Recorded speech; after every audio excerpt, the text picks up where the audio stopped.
ዴቭ አጠገቡ ብዙ ታሪኮች ሲፈጠሩ ብዙ ነገር ሲያደርጉበት በተለይ ሮዛ ስራው ላይ ህይወቱ ላይ ንብረቱ ላይ ብዙ ጉዳት ስታደርስበት እንደ ሞኝ ዝም ብሎ ሳያውቅ ቀርቶ ዛሬ ላይ ግን ነካክታ አውሬ አድርጋው እንግዲህ ያልጠበቀችው ሰው ሆኖ አግኝታዋለች ማለት ነው።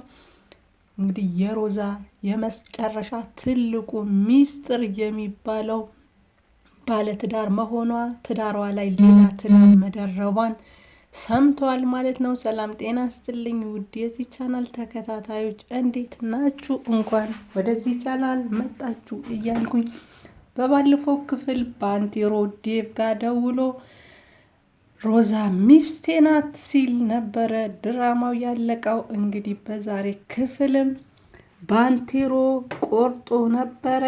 ምክንያቱም ዴቭ ድሮ ያሰበውና ሊበቀለው የሚፈልገው አይነት ሰው ሳይሆን በተቃራኒው በጣም ጥሩ ለሱ የሚያስብለት ሊገለው እየፈለገ ያሳከመው የተንከባከበው ሰው ሆኖ አግኝቶት ነበርና እሱን እየዋሸ መቀጠሉን ጥሩ ስላልመሰለው በተደጋጋሚ ሊያገኘው ሊነግረውን ፈልጎ ነበረ።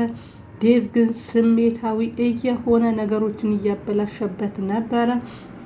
እንግዲህ ባለፈው ክፍል ደውሎ ሮዛ ምንም አይነት የስጋ ዝምድና እንደሌላቸው እና የበፊት ባለቤቱ ሚስቱ ህጋዊ ሚስቱ እንደሆነች ነግሮታል ማለት ነው። ዴቭም በጣም ተናዶ መሳሪያ አውጥቶ ጭንቅላቱ ላይ ደቅኖበት እውነታውን ለማረጋገጥ ሞክሯል። ባንቴሮም እንግዲህ ምንም አይነት እጅ ሳይዘነዝር እንግዲህ ዴቭን ታግሶ በስርዓት አስረድቶታል። ከዚህ በፊት ብዙ ነገር እንዳጠፋ እንደበደለው፣ አሁን ግን ያ የበደለውን ለመካስ እውነታውን ሊነግረው እንደወሰነ፣ ከዛ ውጪ ግን አሁን ላይ ምንም ፈልጎ እንዳልሆነ ከሱ ምንም እንደማይፈልግ ነግሮታል ማለት ነው።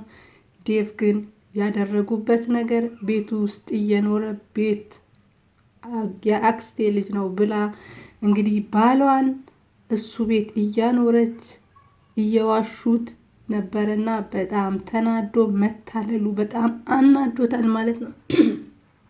በተደጋጋሚ የተለያየ ታሪኮች እየፈጠረች እሷ ስትዋሸው እሱንም ስታሸማቅቀው ነበረ። እሷ ባጠፋችው ነገር እሱ ጥፋተኝነት ስሜት ተሰምቶት ይቅርታ እንዲጠይቃት ታደርገው ነበረ። እሱም እንግዲህ እንደሞኝ መቆጠሩ በጣም አናዶታል ማለት ነው።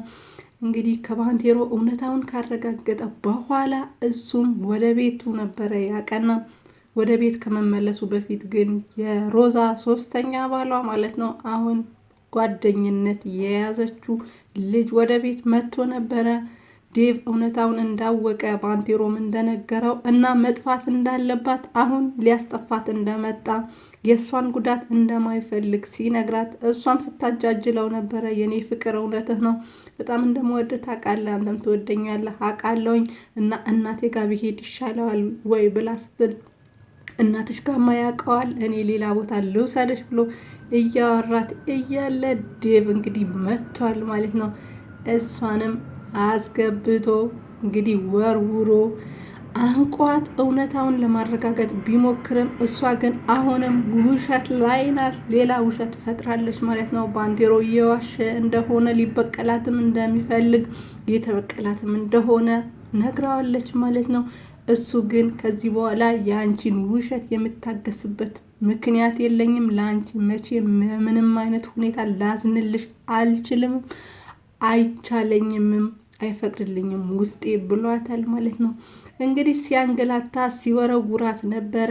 እሷም እንግዲህ ፊቱን ለማየት መጀመሪያ አካባቢ አልደፈረችም ነበረ። ግን እንደማይተኩስባት ስታቅ እንዳይተኩስባትም በልጇ እንግዲህ በስጦታ በልጅህ ትተኩሳለህ፣ እኔ ብቻ አይደለም የምሞተው ልጅህም ጭምር ነው የሚሞተው ብላ ስትለው እሱም የኔ ልጅ መሆኑን በምን ይታወቃል? ኤኔ ከድሮ ባለቤትሽ ይሆናል ያረገሽው፣ የኔ ልጅ ላይሆን ይችላል ብሎ ሲላት እሷም እምልልሃለሁ ከሱ ጋር ምንም ግንኙነት የለንም ብላ ስትለው አንቺ ውሸታም፣ አሁንም ውሸትሽ እንዳምንሽ ትፈልጊያለሽ ወይ ዝጊ ብሎ እንግዲህ አፏን እንድዘጋ አድርጓል ማለት ነው።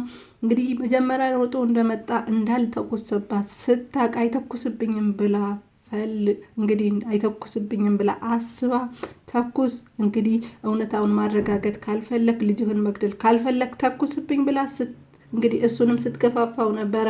እሱ ግን ራሱ እንደምንም ስሜቱ ተቋቁሞ ከቤት ወጥቷል ማለት ነው። ሉሊትም ስትመጣ እንግዲህ የሚሳካላችሁ መስሏችኋል። ሮዛን አታቋትም። እኔ ሌላ ሰው ነኝ፣ ገና ሌላ ታሪክ ነው የምፈጥርባችሁ፣ እያንዳንዳችሁ በቀላችኋለሁ ብላ ስታስፈራራት እንግዲህ ሉሊት አሁንም አትታረሚ፣ ዛሬም ከስተትሽ አትታረሚ፣ ዛሬም ትዝቻለሽ ወይ ብላ እንግዲህ ልትመክራት ብትሞክርም ሮዛ የምትመለስ ሰው አይደለችም እና እያንዳንዳችሁ አጠፋችኋለሁ ብላ ዝታባታለች ማለት ነው። እንግዲህ አሁን ወድቀሻል፣ መነሻሽ የሚያነሳሽ ሰው ፈልጊ፣ እናም ስተትሽን ልታርሚ ፈልጊ ብላታለች ማለት ነው። እንግዲህ ዴቭ ወደ ቤት ሲገባ ሮዛ ሶስተኛ ባሏ እየሮጠ አምልጦ ነበርና ልክ ከቤት ሲወጣ ባንቴሮ ዴቭ ተከትሎ ወደ ቤት ወደ ሰፈር መጥቶ ነበርና ፊት ለፊት ተጋፍጠዋል ማለት ነው።